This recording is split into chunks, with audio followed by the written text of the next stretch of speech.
Okay mga idol, good morning po mga idol. Andito pa ako ngayon sa may baba namin mga idol. Medyo naglilinis ako mga idol kasi ang daming dumi mga idol.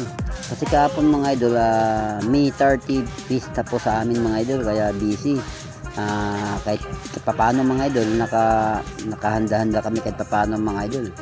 Naglilinis ako dito sa baba mga idol kasi mahirap po magkaroon ng mga namok mga idol, mahirap po madinggi. Yan po ang mahirap na kalaban, yung dinggi mga idol, hindi natin nasasabi yun. Kaya yun, naglinis pa ako mga idol, kaya sa susunod lang CR na naman ang lilinisan ko mga idol. Kaya dito muna ako naglilinis sa baba mga idol, sa may pinakalabas ng CR mga idol.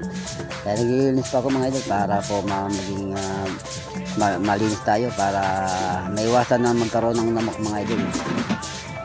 Medyo hindi ako nakapag-post kahapon ng maigi mga idol kasi busy mga idol, kasi pista sa amin mga idol. Ngayon May 31 mga idol, medyo may konting handaan na naman mga idol kasi graduation po ng pamangking ko mga idol, si Kian Abalo. Kaya ngayon nandun po sila sa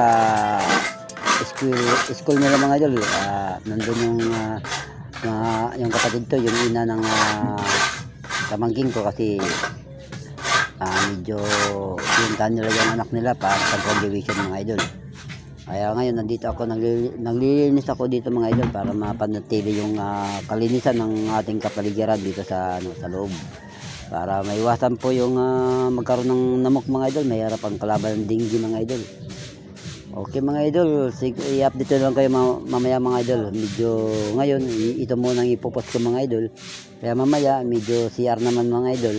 Kaya hanggang dito na ako mga idol. God bless you na lang po mga idol. Ingat tayo palagi mga idol. Paki-share na lang ito video mga idol para pagdating ng araw mga idol, tulad na sinasabi ko mga idol, makatulong man lang tayo sa mga mahihirap at sa mga PWD. Okay mga idol, see you next vlog na lang mga idol. Ingat tayo palagi. God bless you po. Thank you, bye bye.